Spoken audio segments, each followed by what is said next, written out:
Good morning વિદ્યાર્થી મિત્રો, અત્યાર સુધી આપણે કુલંબ બળની વાત કરી. હવે આજે આપણે આપણા નવા ટોપિક તરફ આગળ વધીએ જેનું નામ છે વિદ્યુત ક્ષેત્ર. પણ વિદ્યુત ક્ષેત્રની એક્ચ્યુઅલ શરૂઆત કરીએ એ પહેલા ક્ષેત્ર કેટલા પ્રકારના હોય છે એ સમજી લઈએ મિત્રો. તો ત્રણ પ્રકાર છે આપણી પાસે. પહેલું છે ગુરુત્વાકર્ષી ક્ષેત્ર જે પદાર્થના દળના લીધે ઉદ્ભવે.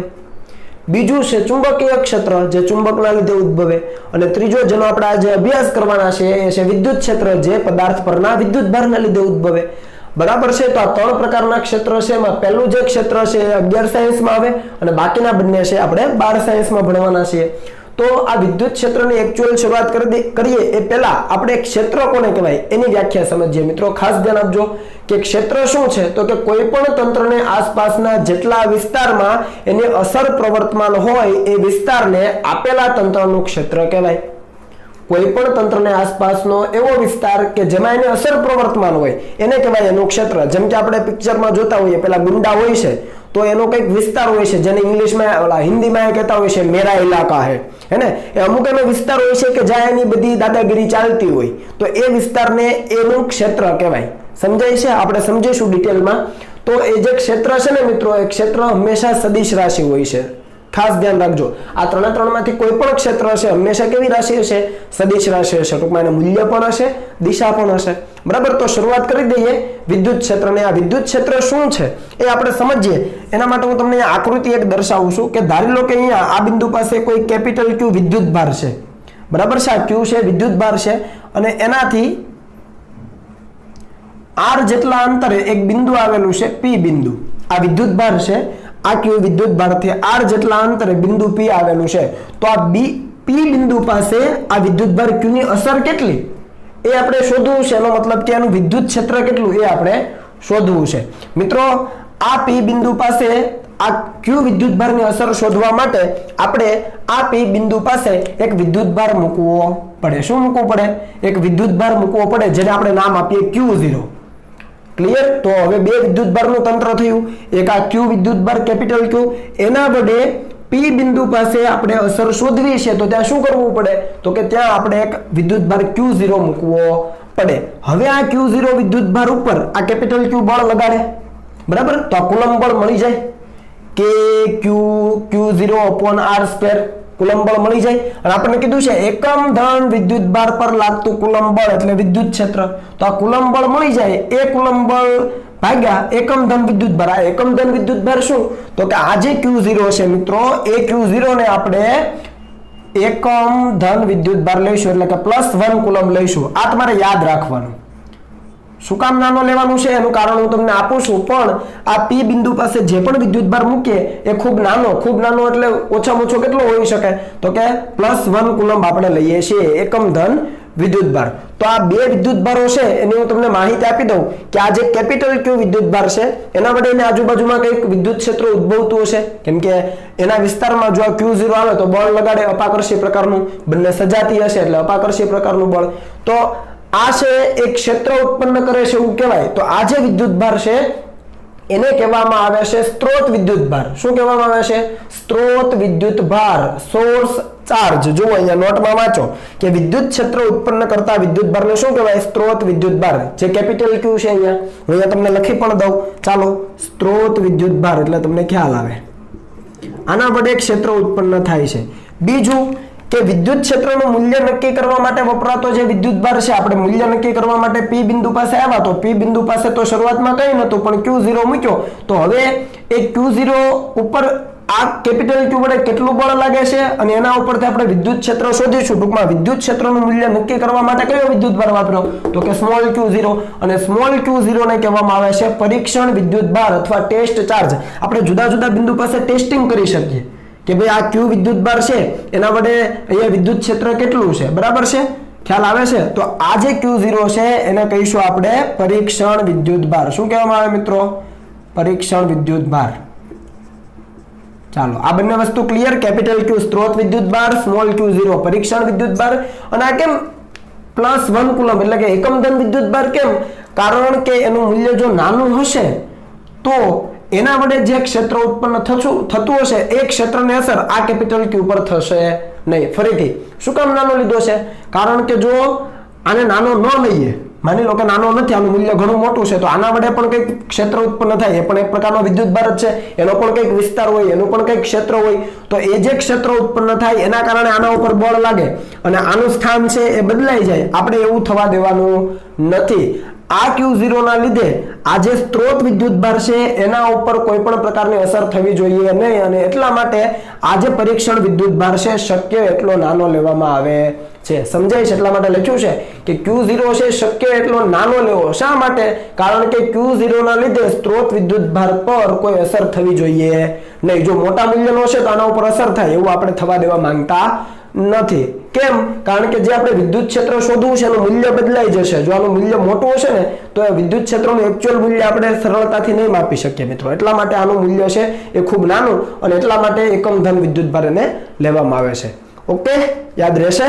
ચાલો, તો આના ઉપર છે હવે તમે સમજી શકો કે આ કેપિટલ Q વિદ્યુત ભાર છે Q0 ઉપર કઈ દિશામાં બળ લગાડે, તો કે દૂરની દિશામાં બળ લગાડે, આવી રીતે. અને બળ કેટલું હોય તો અહીંયા લખું છું, એ બળ હોય F Q0 પર કેપિટલ Q વડે અને દિશા સાથે, કેમ કે હવે સદિશ રાશિ છે આપણને ખબર છે, બરાબર છે. તો આ બળ આપણને મળી ગયું કુલંબ બળ છે. તો વિદ્યુત ક્ષેત્રની વ્યાખ્યા શું જુઓ કે એકમ ધન વિદ્યુત ભાર પર લાગતું કુલંબ બળ. એકવાર કુલંબ બળ મળી જાય અને એકમ ધન વિદ્યુત ભાર પર લાગતું કુલંબ બળ એનો મતલબ શું અહીંયા તમે સમજો. આ એકમ ધન વિદ્યુત ભાર પર લાગતું કુલંબ બળ એટલે આટલું હતું, F Q0 પર F Q0 પર કેપિટલ Q વડે આ બળ મળી ગયું. એકમ ધન વિદ્યુત ભાર પર એનો મતલબ કે Q0 વડે ભાગાકાર કરવાનો. આ જે તમને જવાબ મળે એ તમને કોનો મળે? વિદ્યુત ક્ષેત્રનો મળે. તો આવું સાદું સૂત્ર તમારું આરામથી મળી જાય. અથવા ખાલી તમે એવું કહી શકો કે ભાઈ બળ ભાગ્યા એકમ ધન વિદ્યુત ભાર. આ વસ્તુ ઈઝી પડશે તમને, બરાબર છે? બળ ભાગ્યા એકમ ધન વિદ્યુત ભાર, જે પણ વિદ્યુત ભાર પરીક્ષણ માટે લઈએ છીએ એના વડે ભાગાકાર કરી દો એટલે એ બિંદુ પાસે તમને વિદ્યુત ક્ષેત્ર મળી જાય. તો એ જ વસ્તુ અહીંયા કરીએ છીએ. જો કે વિદ્યુત ક્ષેત્ર એટલે શું, તો કે એકમ ધન વિદ્યુત ભાર એટલે કે પરીક્ષણ વિદ્યુત ભાર. એકમ ધન કોણ છે? પરીક્ષણ વિદ્યુત ભાર. અને એના પર લાગતું બળ, પરીક્ષણ વિદ્યુત ભાર પર લાગતું બળ. આ જે વ્યાખ્યા છે એને અહીંયા મેં મેથેમેટિકલી મૂકેલી છે. એકમ ધન વિદ્યુત ભાર પર લાગતું કુલંબ બળ એટલે વિદ્યુત ક્ષેત્ર. અને બળ કેટલું છે તો કે F Q0/Q. જો સદિશ તરીકે લખીએ તો આવું થાય, બરાબર છે? અને આ જો સદિશ રાશિ હોય તો આ પણ સદિશ રાશિ હોય તો આ તમારી વ્યાખ્યા બની ગઈ વિદ્યુત ક્ષેત્રની. મેં તમને કીધેલું કે સદિશ રાશિ છે. કેમ? કારણ કે બળ સદિશ રાશિ છે તો વિદ્યુત ક્ષેત્ર પણ સદિશ રાશિ. બીજી વસ્તુ કે જે દિશામાં બળ લાગતું હશે એ જ દિશામાં વિદ્યુત ક્ષેત્રનો સદિશ હોય. અહીંયા જુઓ, અહીંયા Q0 પર કઈ દિશામાં બળ લાગે તો કે દૂરની દિશામાં. તો કે જે દિશામાં બળ લાગે એ જ દિશામાં વિદ્યુત ક્ષેત્ર પણ હોય. સમજાય છે? જો બળ આ તરફ લાગતું હોત તો વિદ્યુત ક્ષેત્ર પણ એ દિશામાં હોત. આ વસ્તુ ભૂલાઈ જવી જોઈએ નહીં. ક્લિયર થાય છે? તો ટૂંકમાં સમજીએ કે વિદ્યુત ક્ષેત્ર એટલે શું, તો કે કોઈ પણ વિદ્યુત ભાર છે એના વડે આપેલા બિંદુએ વિદ્યુત ક્ષેત્ર શોધવું છે તો એકમ ધન વિદ્યુત ભાર લેવાનો. ઓકે, આ વસ્તુ ક્લિયર છે? એ એકમ ધન વિદ્યુત ભાર લીધો, એના પર લાગતું બળ ગણી લો. એકવાર બળ ગણાઈ જાય, કુલંબ બળનો નિયમ છે કે Q1Q2/R². એ મુજબ તમે બળ ગણી લો અને એને ભાગ્યા પરીક્ષણ વિદ્યુત ભાર કરી દો. સિમ્પલ, બળ ભાગ્યા પરીક્ષણ વિદ્યુત ભાર એટલે વિદ્યુત ક્ષેત્ર. ઈઝી, બરાબર છે? ચાલો, અને એકમ શું થાય તો કે બળનો એકમ ન્યૂટન, વિદ્યુત ભારનો એકમ કુલંબ. તો ન્યૂટન પ્રતિ કુલંબ અથવા એનો થાય વોલ્ટ પ્રતિ મીટર. આ વોલ્ટ પ્રતિ મીટર કઈ રીતે આવે અહીંયા તમને સમજાવી દઉં. તો જુઓ કે તમે ન્યૂટન ઇન્ટુ મીટર ને શું લખો છો? જૂલ લખો છો. ન્યૂટન ઇન્ટુ મીટર ને શું લખો ભાઈ? જૂલ લખો. આના ઉપરથી ન્યૂટન ને પકડો તો શું લખી શકાય? જૂલ પ્રતિ મીટર લખાય. ન્યૂટન ઇન્ટુ મીટર ને જૂલ લખો છો તમે ઉર્જામાં, બરાબર? ન્યૂટન ને પકડો તો જૂલ પ્રતિ મીટર. આ ન્યૂટનની જગ્યાએ જૂલ પ્રતિ મીટર મૂકી દો અને આ જૂલ પ્રતિ મીટર, એ મીટર ક્યાં જાય? છેદમાં જાય. એટલે જૂલ પ્રતિ મીટર ઇન્ટુ કુલમ થઈ ગયો. તો ન્યૂટન જૂલ પ્રતિ મીટર ઇન્ટુ કુલમ થયો. તો એમાં જૂલ પ્રતિ કુલમ જે છે ને વોલ્ટ કહેવાય. તમે આવું ભણી જાશો, જૂલ પ્રતિ કુલમ છે ને એને વોલ્ટ કહેવાય. આવું ધોરણ 10 માં ભણ્યા તમે. તો આ જૂલ પ્રતિ કુલમ છે ને વોલ્ટ કરી દો અને મીટર તો છેદમાં હતો, વોલ્ટ પ્રતિ મીટર. ખ્યાલ આવે છે? ઓકે, તો આ વાત થઈ વિદ્યુત ક્ષેત્રની મિત્રો. બીજું કે તમને એવું થતું હશે કે આ વિદ્યુત ક્ષેત્ર શા માટે નક્કી કરવું પડે? કુલંબ બળ તો નક્કી કરતા જ હતા. તો માની લો કે મિત્રો અહીંયા આ તમને જે P બિંદુ પાસે વિદ્યુત ક્ષેત્ર મળે છે, ધારી લો આવું મળે છે 5 ન્યૂટન પ્રતિ કુલમ. આનો મતલબ શું? આનો મતલબ શું તો કે એકમ ધન વિદ્યુત ભાર પર 5 ન્યૂટનનું બળ લાગે. એકમ ધન વિદ્યુત ભાર જો P બિંદુ પર મૂકીએ તો 5 ન્યૂટનનું બળ લાગે. ન્યૂટન પર કુલમ તો એનો એકમ છે જ. તો 5 ન્યૂટન પર કુલમનો મતલબ એવો કે એક એકમ ધન વિદ્યુત ભાર મૂકીએ અહીંયા તો 5 ન્યૂટનનું બળ લાગે. તો 2 કુલમ વિદ્યુત ભાર મૂક્યો હોય તો 1 કુલમ તો 2 કુલમ મૂકીએ તો 10 ન્યૂટન, 3 કુલમ હોય તો 15 ન્યૂટન, 4 કુલમ હોય તો 20 ન્યૂટન. ખ્યાલ આવે? એકવાર તમે આપેલા બિંદુ પાસે વિદ્યુત ક્ષેત્ર નક્કી કરી દો, એકવાર તમને વિદ્યુત ક્ષેત્ર મળી ગયું, મૂલ્યમાં તમને મળી ગયું, દિશા પણ મળી જાય, તો એના પછી આ E નું મૂલ્ય મળી ગયું જે તે બિંદુ પાસે. Q0 કેટલો છે એના આધારે આ બંનેનો ગુણાકાર કરીને F મળી જાય કે ન મળી જાય. તો એ જ વસ્તુ અહીંયા લખી છે કે એકવાર કોઈ બિંદુ પાસે વિદ્યુત ક્ષેત્ર નક્કી થઈ જાય પછી એ જ બિંદુ પાસે જુદા જુદા વિદ્યુત ભાર પર લાગતો બળ સરળતાથી મેળવી શકાય આ સૂત્રથી. પછી બળ કયા સૂત્રથી મેળવાય? તો F ને કરતા બનાવો તો Q0 * E સદિશ તરીકે લખવાનું. F = Q0 * E. ખ્યાલ આવશે?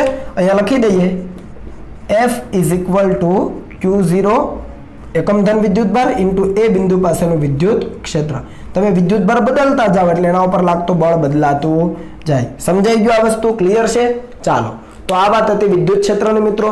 હવે એક્ચ્યુઅલ આપણે એનું સૂત્ર મેળવીએ તો બિંદુવત વિદ્યુત ભારનું વિદ્યુત ક્ષેત્ર આપણે સમજવું છે. અને આ જ વસ્તુ પાછી ત્યાં કોપી કરીએ છીએ. ધ્યાન આપો કે આપણી પાસે કેપિટલ Q વિદ્યુત ભાર છે જેને આપણે સ્ત્રોત વિદ્યુત ભાર કીધો છે. ત્યાંથી R જેટલા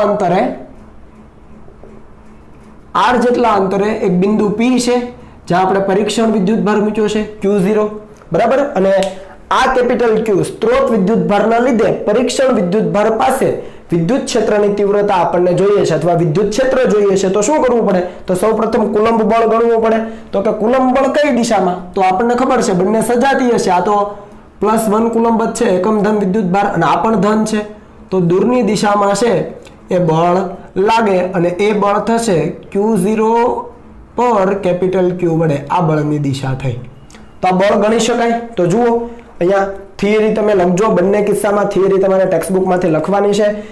કેપિટલ Q એટલે કે સ્ત્રોત વિદ્યુત ભારના લીધે P બિંદુ પાસે મૂકેલા એકમ ધન વિદ્યુત ભાર પર એટલે કે Q0 પર લાગતું કુલંબ બળ સદિશ તરીકે લખાય. તો તમે જોઈ શકો કે Q1 એટલે Q0, Q2 એટલે કેપિટલ Q છેદમાં બંને વચ્ચેનું અંતર Q થી લઈને P બિંદુ સુધીનું અંતર R છે તો એનો વર્ગ અને બળ સદિશ રાશિ આટલું છે મૂલ્ય થયું. આટલો જે ભાગ છે મૂલ્ય. દિશા લેવી હોય તો આ જે સ્થાન સદિશ છે એની દિશામાંનો એકમ સદિશ લેવો પડે. તો એની દિશામાંનો એકમ સદિશ R કેરેટ આવે Q થી P તરફ. તો R કેરેટ લેવો પડે. તો જો R કેરેટ ક્યાંથી? Q વિદ્યુત ભારથી માંડીને P બિંદુ સુધીનો. આ તો આપણને ખબર જ હતી, બરાબર. તો આ બળ મળી ગયું. એકવાર બળ મળી જાય, અહીંયા આપણને બળ મળી જાય પછી પરીક્ષણ વિદ્યુત ભાર વડે ભાગાકાર કરી દો તો તમને વિદ્યુત ક્ષેત્ર મળી જાય. તો એ પહેલા અહીંયા R કેપ શું છે? તો કે R કેપ છે એ પરીક્ષણ વિદ્યુત ભાર Q0 એટલે કે એકમ ધન વિદ્યુત ભાર પર લાગતા વિદ્યુત બળ અથવા વિદ્યુત ક્ષેત્રની દિશા દર્શાવે. તમે બળ કહો કે વિદ્યુત બળની દિશા કહો કે વિદ્યુત ક્ષેત્રની દિશા કહો, બંને એક જ દિશામાં હોય. જે દિશામાં બળ એ જ દિશામાં વિદ્યુત ક્ષેત્ર, બરાબર છે. અથવા એને કહી શકાય કે Q થી P ની દિશાનો એકમ સદિશ આપણને ખબર જ છે. Q સ્ત્રોત વિદ્યુત ભારથી P બિંદુની દિશામાંનો એકમ સદિશ છે. હવે આપણને બળ મળી ગયું. હવે આપણને એ P બિંદુ પાસે જે પરીક્ષણ વિદ્યુત ભાર છે ત્યાં વિદ્યુત ક્ષેત્ર જોઈએ તો શું કરવાનું? તો કે P બિંદુ પાસે કેપિટલ Q આ વિદ્યુત ભાર વડે વિદ્યુત ક્ષેત્ર એટલે શું? તો કે P પાસે આવેલો જે એકમ ધન વિદ્યુત ભાર છે જે પરીક્ષણ વિદ્યુત ભાર છે Q0 એના ઉપર કેપિટલ Q ના લીધે લાગતું બળ એકમ ધન વિદ્યુત ભાર દીઠ એકમ ધન વિદ્યુત ભાર પર. તો P બિંદુ પાસે વિદ્યુત ક્ષેત્ર કેટલું થાય? તો સદિશ તરીકે દર્શાવીએ તો બળ ભાગ્યા વિદ્યુત ભાર. અને આ જે એકમ ધન વિદ્યુત ભાર છે આ સૂત્રમાં તમે બંને બાજુ Q0 વડે ભાગાકાર કરી દો. જુઓ F ભાગ્યા Q0, ડાબી બાજુ Q0 તો જમણી બાજુ પર Q0 વડે ભાગાકાર કરો. Q0 કેન્સલ, બાકીનું લખી દીધું. જુઓ કે Q/R² R કેરેટ. તમે આ તો મેં સફિક્સમાં લખ્યું એટલે તમને ખ્યાલ આવવો જોઈએ કે ક્યાંથી કઈ દિશામાંનો એકમ સદિશ છે. આ તમને યાદ રહેવું જોઈએ એટલા માટે મેં સફિક્સમાં લખ્યું છે. બાકી કન્સેપ્ટ આપણો ક્લિયર હોવો જોઈએ. ક્લિયર છે? ચાલો અહીંયા હું તમને એવું કહું કે મારે R કેરેટ નથી જોતો, એકમ સદિશની જગ્યાએ મને સદિશ જોઈએ તો તમે શું લખશો? તો તમે આવું કંઈક લખશો. R કેપ Q થી P ની દિશામાંનો સદિશ = R સદિશ Q થી P ની દિશામાંનો છેદમાં R QP એનું મૂલ્ય. ડાયરેક્ટ લખો અથવા માનાંક રાખીને ઉપર તીર કરો, આવું તમે લખી શકો. એવું લખો એટલે અહીંયા સદિશ આવે, નીચે સ્ક્વેરનો શું થઈ જાય, ક્યુબ થઈ જાય. આવું આપણે ભણ્યા છીએ, બરાબર. તો આની અંદર પણ તમે પર વડે કન્સેપ્ટ વાપરી શકો. આવું આપણે આગળ ભણ્યા હતા, યાદ કરો બળમાં, કે ભાઈ મને પી બિંદુ પાસે વિદ્યુત ક્ષેત્રની તીવ્રતા જોઈએ છે તો કે ક્યુ એ તો લખાય જ. આ આર ક્યુ પી એનો મતલબ શું, તો કે આર ક્યુ માઇનસ આરપી, યાદ છે ને, જે પહેલા હોય એ પહેલા, માઇનસ બીજું હોય એ પછી. આર ક્યુ માઇનસ આરપી, પી એટલે પી બિંદુનો સ્થાન સદિશ અને ક્યુ એટલે ક્યુ બિંદુનો સ્થાન સદિશ. ખ્યાલ આવે છે? તો આ વસ્તુ તમારે લખવાની થાય, પણ આપણે કીધું છે કે પર વડે કન્સેપ્ટ, તો લખવાનું શું થાય ખાસ સમજજો કે આના પર આના વડે, સમજાય છે? આના પર આના વડે એવું લખવાનું થાય આપણે. તો તમે જુઓ કે કે ક્યુ એઝ ઇટ ઇઝ અને આર ક્યુ પી ને શું લખાય, તો કે જેના પર છે એનો સ્થાન સદિશ પહેલા પી બિંદુ ઉપર લાગે છે, બળ એના ઉપર લાગે ને, તો પી નો સ્થાન સદિશ પહેલા પી બિંદુ પાસેનો અને જેના વડે લાગે એનો પછી RP minus R Q. Confuse નહીં થતા, અહીંયા મેં ભલે ક્યુપી લખ્યું, બરાબર, એ તો માત્ર સમજ માટે છે, પણ આપણો કન્સેપ્ટ આ પર વડે એના ઉપર જ જવાનું છે, કન્ફ્યુઝ ન થતા, બરાબર છે. ચાલો, અને જેવી રીતે અહીંયા તમે સ્થાન સદિશની બાદબાકી લો છો એવી જ રીતે અહીંયા લેવાનું, પણ એનો મૂલ્ય લઈને એનો ક્યુબ કરવાનો, કેમ કે અહીંયા જો સદિશ કરો તો નીચે ક્યુબ થાય. આ વસ્તુ આપણે જાણીએ છીએ બહુ સારી રીતે. આ કન્સેપ્ટના આધારે એકમ સદિશની કિંમત મૂકો એટલે અહીંયા નીચે ક્યુબ થઈ જાય, અહીંયા સદિશ આવી જાય. ક્લિયર? ઓકે. પર વડે યાદ રાખવાનું, જેના પર એનો સ્થાન સદિશ પહેલા, જેના વડે એનો પછી. જેના પર પી પર છે, પી પર એટલે કે ખરેખર Q0 પણ એ તો પી ઉપર જ આવ્યો છે, તો પી પર એનો સ્થાન સદિશ પહેલા, જેના વડે એનો સ્થાન સદિશ પછી બાદબાકીમાં. ક્લિયર થાય છે? ઓકે. તો આ હતો આપણો વિદ્યુત ક્ષેત્રનો કન્સેપ્ટ. ઈઝી હતો, એક જ લીટીમાં સમજવું હોય તો શું સમજવાનું, તો કે પહેલા બળ મેળવી લેવાનું. જે બિંદુ પાસે તીવ્રતા જોઈએ છે અથવા વિદ્યુત ક્ષેત્ર જોઈએ છે ત્યાં પહેલા બળ મેળવી લેવાનું. કયું બળ? કુલમ બળ, સાદા નિયમથી દિશા સાથે. એ બળ મળી જાય એને ભાગ્યા જે પણ પરીક્ષણ વિદ્યુત ભાર છે જેટલા મૂલ્યનો, અહીંયા +1 કુલમ છે, ક્યારેક +5 કુલમ પણ હોય. દાખલામાં તમને +5 કુલમ આપ્યો હોય તો +5 કુલમ, એટલે જે પરીક્ષણ વિદ્યુત ભાર આપ્યો છે એના વડે ભાગાકાર કરી દો એટલે તમને વિદ્યુત ક્ષેત્ર મળી જાય. વાર્તા પૂરી થઈ ગઈ. અને જો આપણને એના સ્થાન સદિશો આપ્યા છે તો જેના પર લાગે છે એનો સ્થાન સદિશ પહેલા, જેના વડે લાગે છે એનો સ્થાન સદિશ બાદ કરવાનો. એવું જ અહીંયા કરવાનું, માનાંક લઈને ક્યુબ કરવાનો. પહેલા માનાંક લઈએ એટલે ઘટકોના વર્ગોના સરવાળાનું વર્ગમૂળ, અને જે જવાબ આવે છે વર્ગમૂળ કાઢતા એનો પછી ક્યુબ કરી દેવાનો. વાર્તા પૂરી.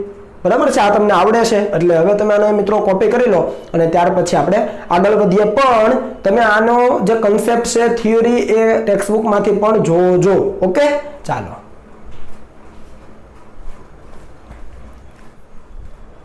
ચાલો મિત્રો, વિદ્યુત ક્ષેત્રના કન્સેપ્ટ પર આધારિત એક દાખલો જોઈએ એટલે તમને ક્લિયર થાય. અહીંયા આપણને રકમ આપી છે કે ઉગમ બિંદુ પર આવેલા 5 કુલમ વિદ્યુત ભારના લીધે 340 મીટર પાસે વિદ્યુત ક્ષેત્ર મેળવો. અહીંયા આપણે પરિસ્થિતિ બનાવીએ તો સમજી લો કે અહીંયા દ્વિપારિમાણિક છે, એ આકૃતિ છે, તો હું અહીંયા બનાવી દઉં છું. ધારો કે આ x અક્ષ છે, અહીંયા y અક્ષ. આનું ઉગમ બિંદુ એટલે અહીંયા કહેવાય O. બરાબર? ઉગમ બિંદુ પર આવેલો 5 કુલમનો વિદ્યુત ભાર, તો અહીંયા આપણી પાસે 5 કુલમ વિદ્યુત ભાર છે. આને આપણે કયો વિદ્યુત ભાર કહી શકીએ, તો કે આને સ્ત્રોત વિદ્યુત ભાર કહેવાય. એ વિદ્યુત ભારના લીધે 340, 3 અહીંયા કંઈક હોય, 4 અહીંયા કંઈક કશે, તો આપણે એવું સમજી શકીએ કે અહીંયા છે એ આપણો બિંદુ આવેલું છે જેના યામ છે 3, 4 અને z યામ છે 0. અને અહીંયા આ P બિંદુ પાસે આપણે શું શોધવાનું છે? વિદ્યુત ક્ષેત્ર શોધવાનું છે.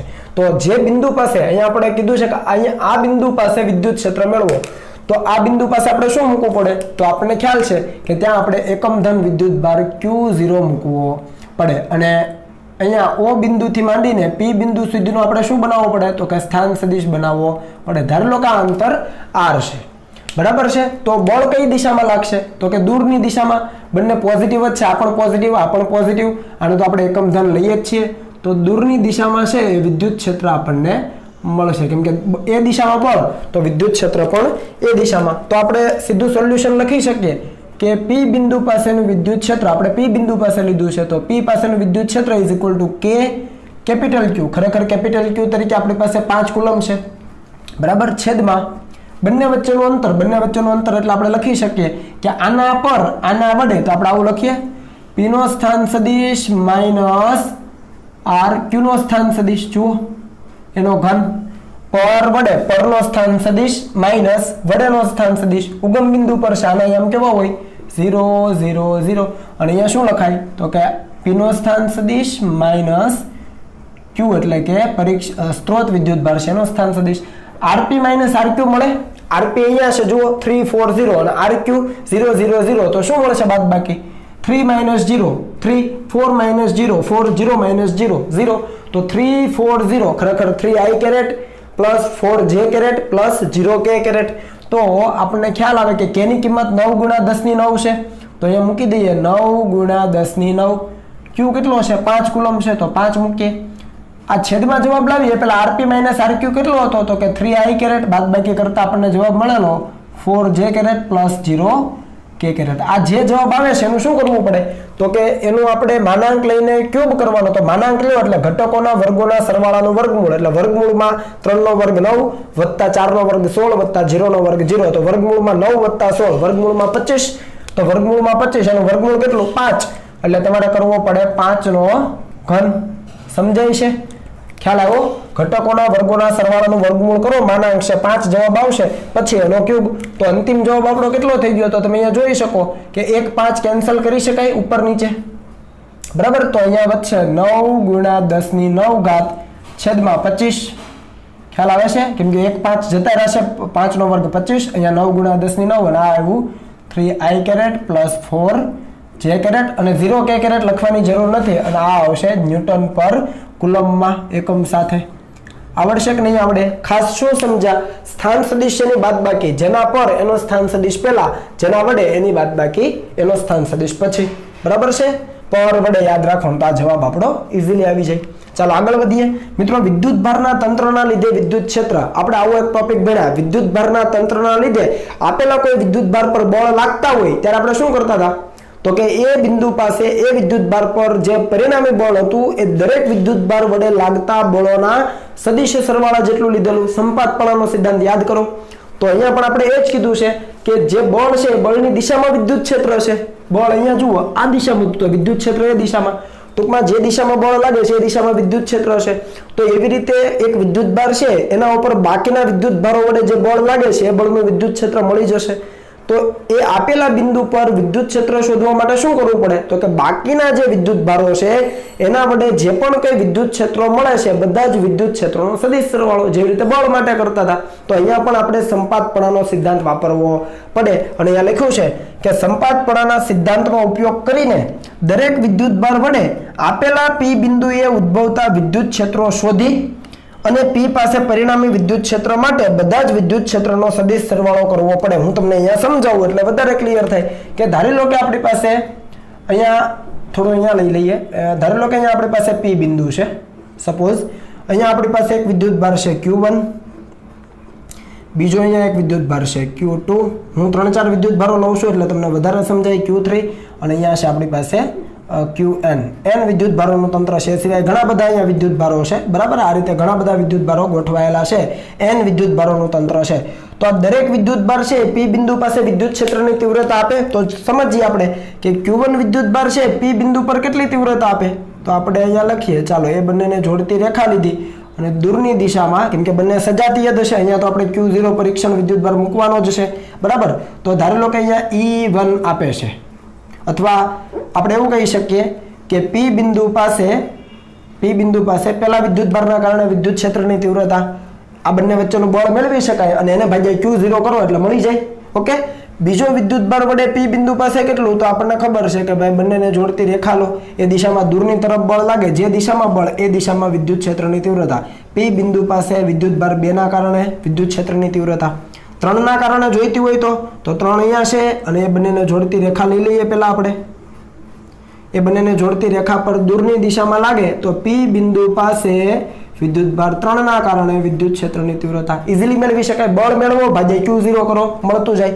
એવી જ રીતે બધા વિદ્યુત ભારો વડે મેળવો. n માં વિદ્યુત ભાર વડે મેળવવું હોય તો n માં વિદ્યુત ભારથી આ P બિંદુને જોડી દો અને દૂરની દિશામાં છે એ P પર n માં વિદ્યુત ભાર વડે વિદ્યુત ક્ષેત્રની તીવ્રતા. તો આ રીતે તમને જુદી જુદી દિશામાં શું મળશે બધી વિદ્યુત ક્ષેત્રની તીવ્રતાઓ મળી જશે. એના મૂલ્યો પણ આપણે શોધી શકીએ. તો હવે P બિંદુ પર અથવા P બિંદુ પાસે જ્યાં પરીક્ષણ વિદ્યુત ભાર Q0 છે ત્યાં વિદ્યુત ક્ષેત્રની પરિણામી તીવ્રતા કેટલી તો શું કીધું કે આ બધી જ જે તીવ્રતાઓ છે એનો શું કરવો પડે સદિશ સરવાળો એટલે કે સંપાતપણાના સિદ્ધાંતનો ઉપયોગ કરવો પડે એ જ વસ્તુની આપણે અહીંયા વાત કરીએ તો P પાસે પરિણામી વિદ્યુત ક્ષેત્ર જેને આપણે કહીએ E of P સદિશ છે, બરાબર છે, ક્ષેત્ર સદિશ રાશિ છે તો P પાસે પહેલા વિદ્યુતભારના કારણે, P પાસે બીજાના કારણે, ત્રીજાના કારણે એમ કરીને n ના કારણે વિદ્યુત ક્ષેત્ર કેટલું હશે એ બધાનો જુઓ સદિશ સરવાળો છે પણ સદિશ સાથે, દિશા સાથે, બરાબર છે તો આની અંદર કિંમતો મૂકી શકીએ તો તમે જુઓ P પાસે પરિણામી તીવ્રતા ઇઝ ઇક્વલ ટુ પહેલાના કારણે કેટલું મળે તો આપણને ખબર છે કે Q1 Q0 આવશે બળમાં પણ Q0 તો છેદમાં જતો રહે તો K Q1 છેદમાં બંને વચ્ચેનું અંતર RP1 આ બંને વચ્ચેનું અંતર આપણે ધારી લઈએ કેટલું થાય RP1 આના વચ્ચે RP2 આના વચ્ચે RP3 એવી રીતે ચાલ્યા કરે છેલ્લા માટે RPN આવું થાય તો આ દરેકનો જો વર્ગ અને એ દિશામાં એકમ સદિશ લેવો પડે સમજાય છે RP1 નો સ્ક્વેર અને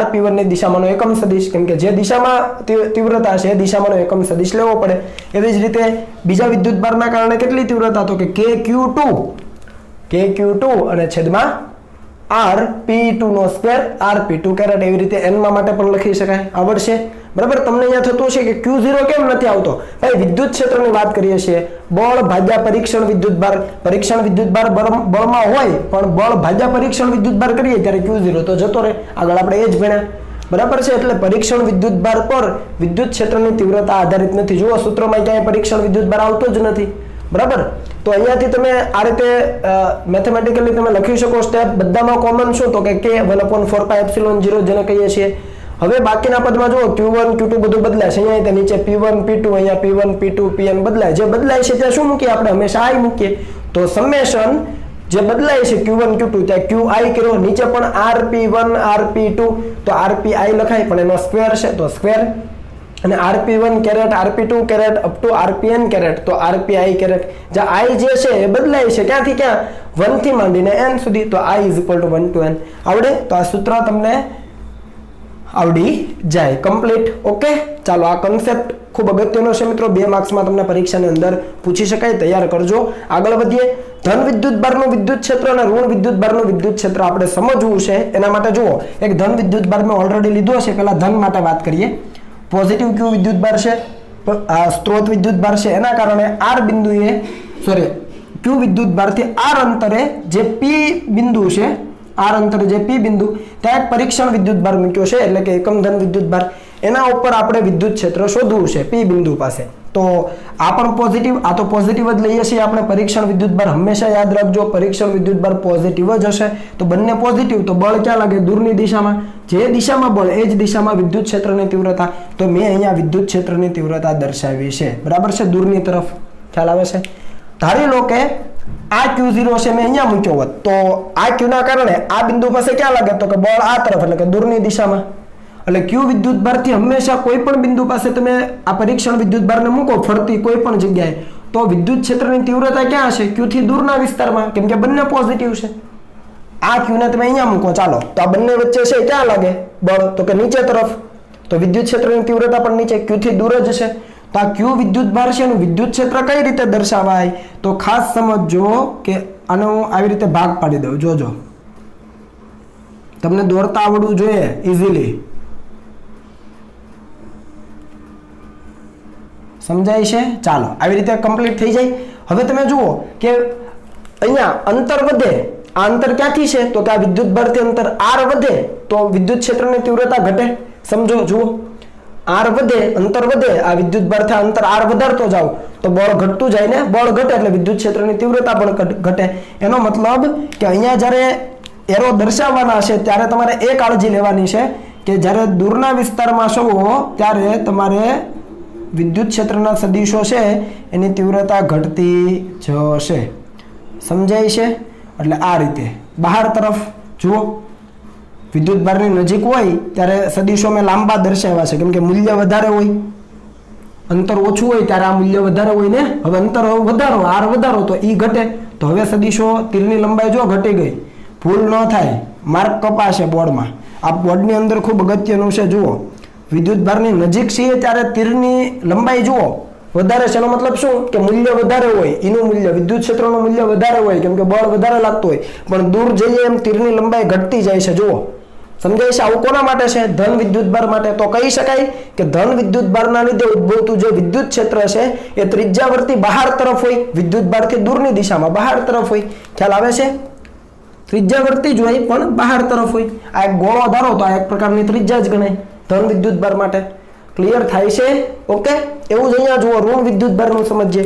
ધારો લો કે ઋણ વિદ્યુતભાર છે -q, ફરીથી સ્ત્રોત વિદ્યુતભાર છે. એનાથી r જેટલા અંતરે p બિંદુ છે ત્યાં આપણને વિદ્યુત ક્ષેત્રની તીવ્રતા જોઈએ છે. અહીંયા આ p બિંદુ છે ત્યાં આપણને તીવ્રતા જોઈએ છે બંને કિસ્સામાં. તો જ્યાં તીવ્રતા જોઈએ ત્યાં શું મૂકવું પડે? તો કે એકમ ધન વિદ્યુતભાર, પરીક્ષણ વિદ્યુતભાર મૂકી દીધો. આના વડે પરીક્ષણ ઉપર કેટલું બળ લાગે p બિંદુ પાસે? તો આ નેગેટિવ, આ પોઝિટિવ, તો આ દિશામાંનું બળ લાગે.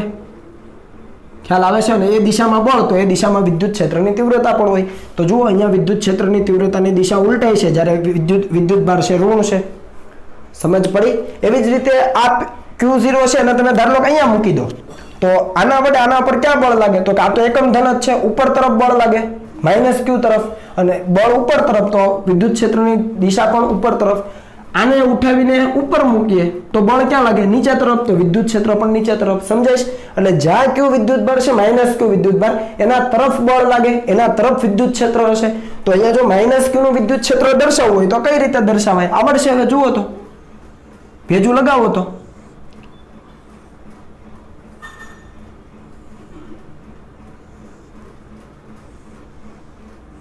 હવે ક્યાં આવશે એરા? તો કે q વિદ્યુતભાર છે એની નજીક, પણ ફરીથી અંતર ઓછું હોય તો તીવ્રતા વધારે હોય. તો q વિદ્યુતભારની નજીક હોઈએ ત્યારે એરા કેવા હશે? મોટા હશે. આ વસ્તુ ભૂલાઈ ન જાય. ખ્યાલ આવે છે? q વિદ્યુતભારની નજીક હોઈએ ત્યારે એરા કેવા હશે?